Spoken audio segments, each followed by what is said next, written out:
شهر رمضان الذي أنزل فيه القرآن هدى للناس وبينات من الهدى والفرقان. السلام عليكم ورحمة الله وبركاته. الحمد لله رب العالمين والصلاة والسلام على أشرف الأنبياء والمرسلين وعلى آله وصحبه ومن تبعهم بإحسان إلى يوم الدين أما بعد. அன்பிற்கினிய சகோதர சகோதரிகளே, எல்லாம் வல்ல அல்லாஹுவின் பேரருளால் பெரும் கிருபையினால் அல்லாஹுவின் அருள் மழையென பொழியும் இப்புனித ரமதானில் நமது அல் ஃபஜ்ர் சர்வதேச பள்ளியின் சார்பாக ஒவ்வொரு ஆண்டும் ரமதான் மாத ஈமானிய கொள்கை பாடங்களை அல்ஹம்துலில்லாஹ் பார்த்து வருகிறோம். அந்த வகையில் இந்த வருடம் இன்ஷா அல்லாஹ் ரமதான் ஷஹ்ருல் மக்ஃபிரா, ரமதான் மன்னிப்பின் மாதம் என்கிற தலைப்பில் முக்கியமான சில பாடங்களை இன்ஷா அல்லாஹ் பார்க்க போகிறோம்.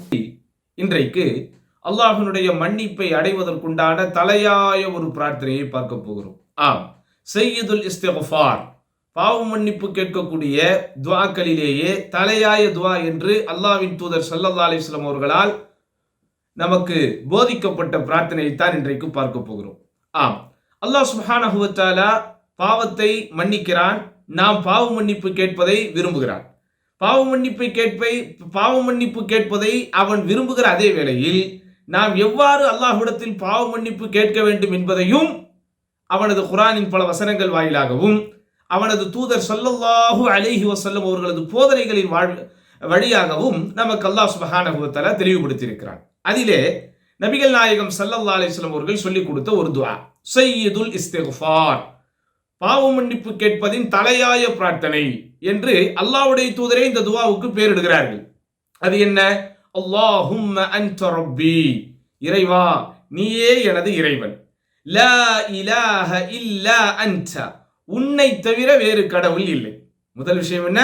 அல்லாஹும்ம அன்த ரப்பி லா இலாஹ இல்லா அன்த, யா அல்லாஹ் நீயே எனது ரப்.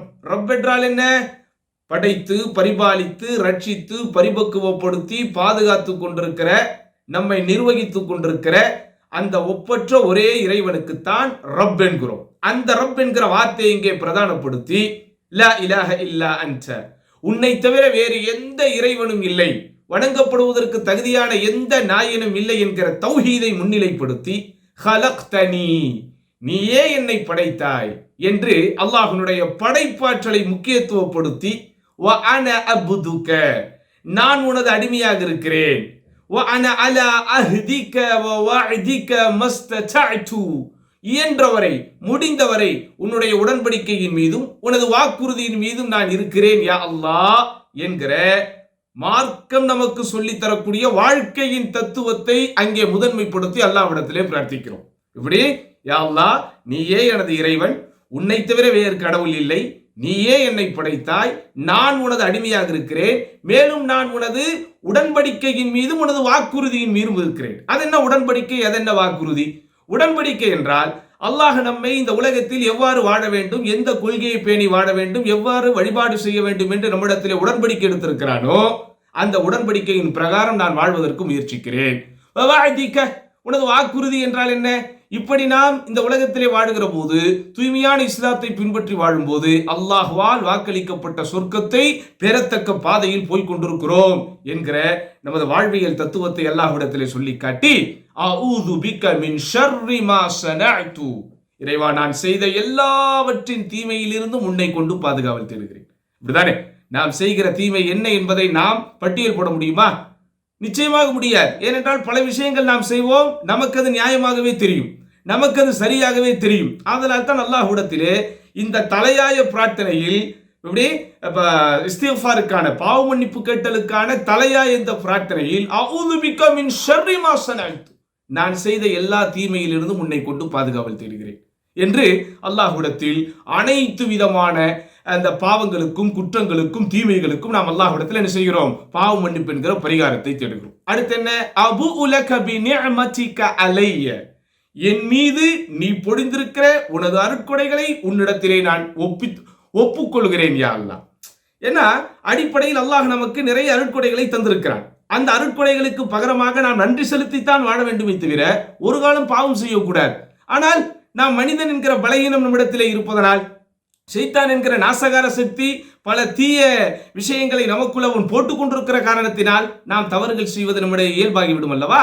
பாதலால் தான் அல்லாஹ்விடத்திலே நாம் என்ன சொல்கிறோம்? அபு உலக பி நிஅமதிக அலைய, யா அல்லாஹ், என் மீது நீ பொழிந்திருக்கிற அருட்கொடைகள் அனைத்தையும் உன்னிடத்திலே நான் சமர்ப்பித்து ஒப்புக்கொள்கிறேன்.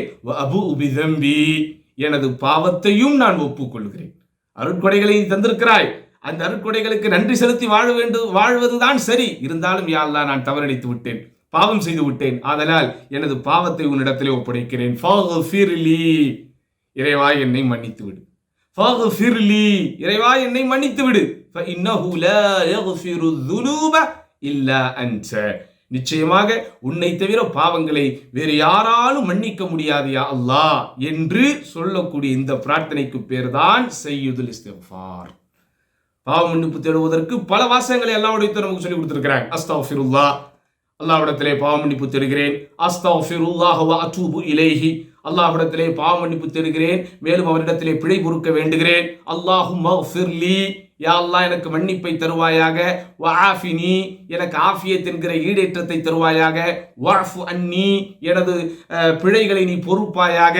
வதூபு அலைய, எனது தௌபாவை நீ ஏற்றுக்கொள்வாயாக. இப்படி நிறைய வாசகங்கள் இருந்தாலும் இந்த சய்யிதுல் இஸ்திக்ஃபார் என்கிற இந்த துஆ தான் அந்த பிரார்த்தனைகளுக்கெல்லாம் தலையாய துஆ. இந்த துஆவை அல்லாஹ்வுடைய தூதர் ஸல்லல்லாஹு அலைஹி வஸல்லம் சொல்லி கொடுத்து விட்டு அதற்கு ஒரு பெரிய சிறப்பையும் வாக்களிக்கிறார்கள். என்னது? மன் قالها من النهار موقنا بها فمات من يومه قبل ان يمسي فهو من اهل الجنه. எவர் ஒருவர் இதை காலையில் சொல்கிறாரோ, உறுதியான நம்பிக்கையோடு, சும்மா ஏனோதானோ என்று சொல்வதல்ல, உறுதியான நம்பிக்கையோடு இதனுடைய அர்த்தத்தின் ஆழகலத்தை உள்வாங்கி ஒருவர் அன்றைய நாள் பகலில் சொல்லி அன்றைய மாலைக்குள் இறந்து விட்டால் அவர் சொர்க்கவாசிகள் ஒருவராக மாறிவிடுகிறார். ومن قالها من الليل وهو موقن بها فمات قبل ان يصبح فهو من اهل الجنه. அதே போன்று இதை இரவு நேரத்திலே, மாலை நேரத்திலே ஒருவர் உறுதியான நம்பிக்கையோடு சொல்லி அடுத்த நாள் காலை அடைவதற்குள் அவர் மரணித்து விட்டால் அவரும் சொர்க்கவாசியாக ஆகிவிடுவார். இப்போ ஒரு அற்புதமான ஒரு பிரார்த்தனை. இந்த பிரார்த்தனை மூலம் அல்லாஹ் சுப்ஹானஹு வ தஆலா இதனுடைய அர்த்தத்தின் ஆழகலத்தை உள்வாங்கி ஒருவர் அன்றைய நாள் பகலில் சொல்லி அன்றைய மாலைக்குள் இறந்து விட்டால் அவர் சொர்க்கவாசிகள் ஒருவராக மாறிவிடுகிறார். ومن قالها من الليل وهو موقن بها فمات قبل ان يصبح فهو من اهل الجنه. அதே போன்று இதை இரவு நேரத்திலே, மாலை நேரத்திலே ஒருவர் உறுதியான நம்பிக்கையோடு சொல்லி அடுத்த நாள் காலை அடைவதற்குள் அவர் மரணித்து விட்டால் அவரும் சொர்க்கவாசியாக ஆகிவிடுவார். இப்போ ஒரு அற்புதமான ஒரு பிரார்த்தனை. இந்த பிரார்த்தனையின் மூலம் அல்லாஹ் சுப்ஹானஹு வ தஆலா நம்முடைய பாவங்களை மன்னிப்பான் என்பதில் எந்த விதமான மாற்று கருத்தில்லை. ஆதலால் தான் காலை மாலை நாம் ஓத வேண்டிய திக்ர்களில் இது ஒரு முக்கியமான இடத்தை பெறுகிறது. அப்படிப்பட்ட இந்த சய்யிதுல் இஸ்திக்ஃபாரை அன்றாடம் சொல்லி அல்லாஹ்வின் அருளையும் மன்னிப்பையும் பெறுவோம். அஸ்ஸலாமு அலைக்கும் வரஹ்மத்துல்லாஹி வ பரகாத்துஹு. شهر رمضان الذي أنزل فيه القرآن هدى للناس وبينات من الهدى والفرقان.